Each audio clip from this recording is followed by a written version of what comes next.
Hey, Bible lovers, I'm Tim Nichols, and I'm here to bring you more than a nickel's worth today.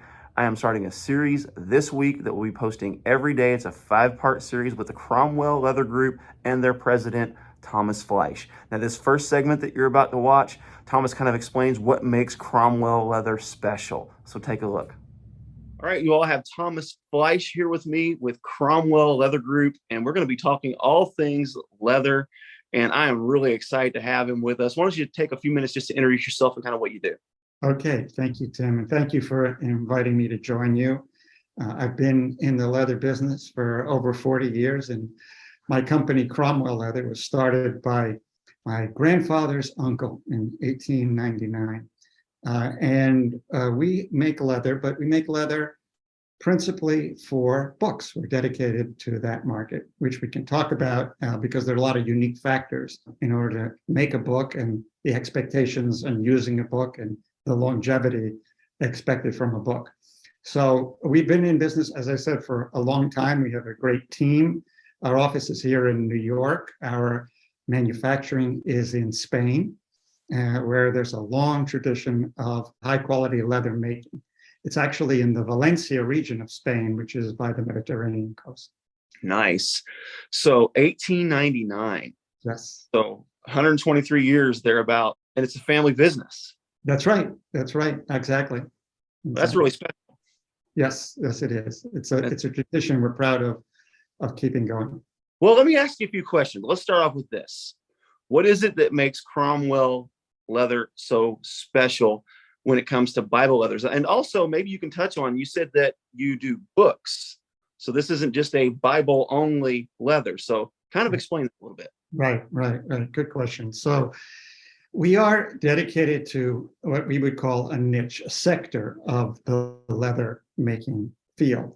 And that is books, which includes Bibles, journals, photo books, diaries, and anything that can be made in the form of a book. We do some leather goods as well, but our primary market is books, which is a small percentage of the total leather market. If you think about leather, the first one that comes to mind is footwear, and that's about half of the total leather used in the world. Then there's upholstery. Within that, there's automotive upholstery, there's garments. So really, bookbinding leather is less than 1% of the total leather usage. And it requires some very specific characteristics of sourcing, the type of raw material, processing, and then finishing, which is the coloring. And the reason is that the user of bookbinding leather, both the manufacturer, but the end consumer, has objectives or requirements for that, whether it's a Bible or a classic book. We do a lot for classic books like Shakespeare, that are different than shoes. I'll give you an example, Tim. If you buy a pair of shoes and it scuffs, you'll put shoe polish on it. Mm-hmm. You, the same consumer who buys a leather for a book, Bible in particular, don't have the expectation that you're going to be putting shoe polish in the Bible. You have the expectation that that is going to hold up and endure through its normal use. Now, its normal use is not going to be as severe as footwear. Mm-hmm. But you have another expectation. You don't expect your shoe to be lasting 100 years or 200 years. But your Bible, it's very real to expect it to last that long because you may want to put the notes in there. You may want to pass it on to your family, have notes about your family's history. So that's unusual in the leather area, that the expectation for longevity and durability is so high. Yeah, that's a very interesting thought. I never thought about that. Mm-hmm. You know, you have family Bibles that are over 100 years old, and that leather has to hold up.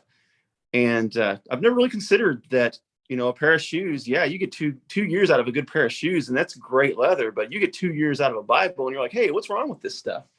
Well said. That's right.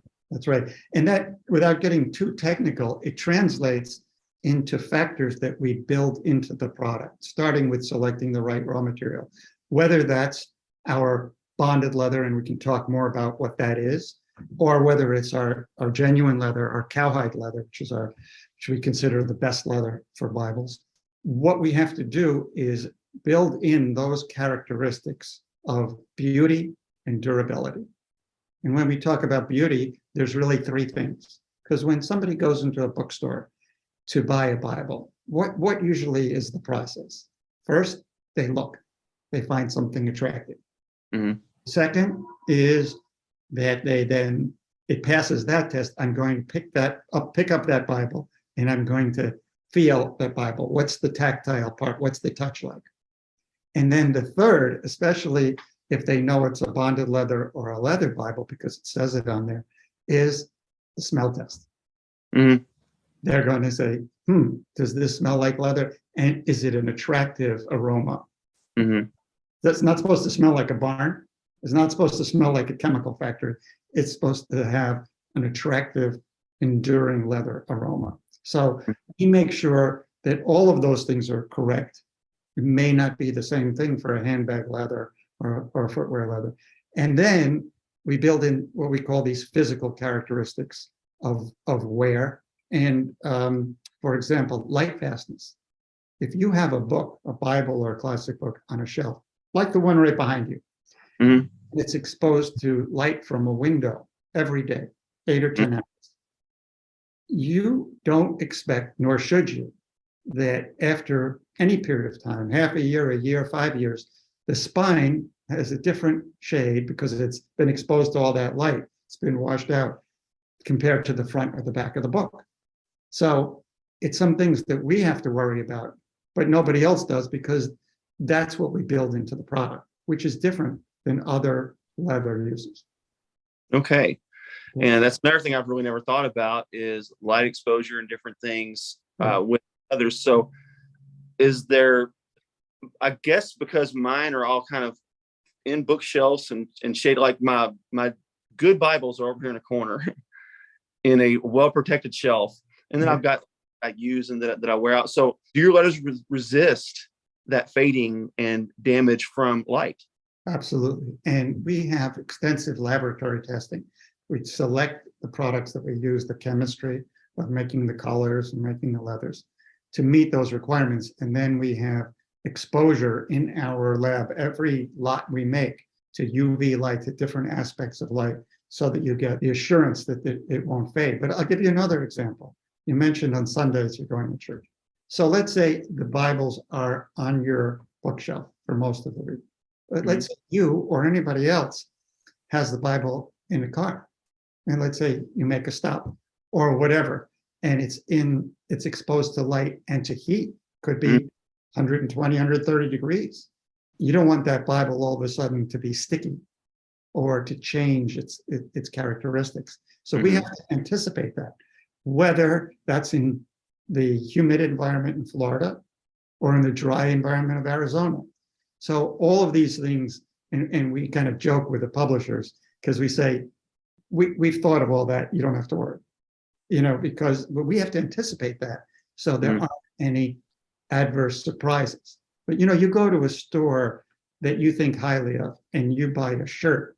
You're not an expert on the shirt, but you expect the buyer from that store to be knowledgeable enough that they are going to insist on the right buttons, the right sewing, the right cotton, or whatever it is, so that their brand is represented by something of value, so that that shirt is going to endure and meet your specifications or your expectations. And that's really what our role is, to anticipate that, build those characteristics in, and make the product beautiful and lovely to touch with the right aroma, but enduring. Yeah. So some things that you would say set Cromwell Leather apart is number one, the source material is top of the line. Number two, it passes the smell test and the look test. Right. And number three, it is designed specifically to be able to endure elements other than, like, I guess, rain. That would probably ruin the pages. I don't know about the leather, but to endure within reason elements and maintain its shape, maintain its color, and still look like it's supposed to look.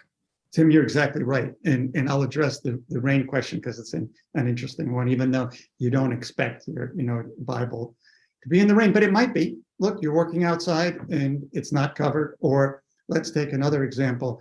Your hand, it naturally has some perspiration to it. Mm-hmm. And you're going to be using this Bible for a long, long time. So what we do also in our tests is build in our chemistry and then in our tests evaluation is build in the resistance to water, but more than that, to other liquids like coffee, to even ketchup, mustard, things that may inadvertently drop on it, even though you're not expecting that.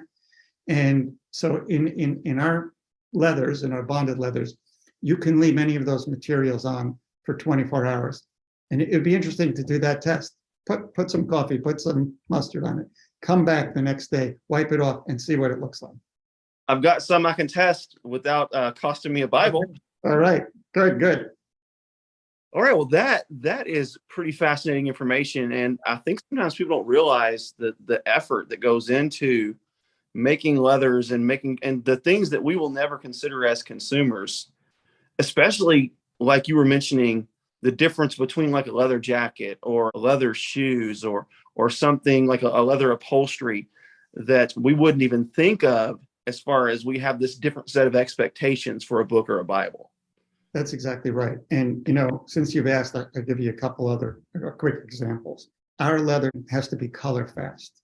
The color cannot come off. If a woman or a man is wearing a white dress or a white pair of pants and is using the Bible, and it may be rubbing against that in their lap, you can't have that color come off the Bible and in some way affect their clothing. Now, you've probably had a belt or a shoe in your life where in your sock or on your pants, there's some discoloration that came off of that piece of leather. We can't have that. So we build that into the product. And your comment about shoes and upholstery, you have to build the right leather for the right use. It's like when you choose a doctor. If you have an issue with your heart, you're not going to go to the orthopedist. You want to go to the right specialist. And the people who make automotive upholstery do a wonderful job, but their requirements are very different than ours, right? They, in making a Bible, the Bible has to be both what I would say is accepting and rejecting. It has to reject the things we talked about, reject any color wear, reject any light changes, but it has to accept two things. It has to accept adhesive. The end sheet is adhered to normally if it's paste off, which is when the end sheet is over the cover material, it has to be glued to that cover material so that the top surface of the leather has to accept and adhere to the end sheet. You don't want that separating. And then the second thing is the foil stamping decoration. And so if you tried to do that with automotive upholstery, they wouldn't accept either because it's built to reject everything. So the mistake that some uninformed people or uninformed publisher would make somebody new to the field say, I'm just looking for leather, or I'll take your leather. And it does not meet with the normal expectations and reasonable expectations of a Bible user. Wow. Well, I hope you enjoyed the opening video of this series and come to appreciate the effort that groups like the Cromwell Leather Group put into leather making, especially their cowhide and bonded leather. So hope to see you tomorrow for the next part. God bless you. Keep calm. Jesus on.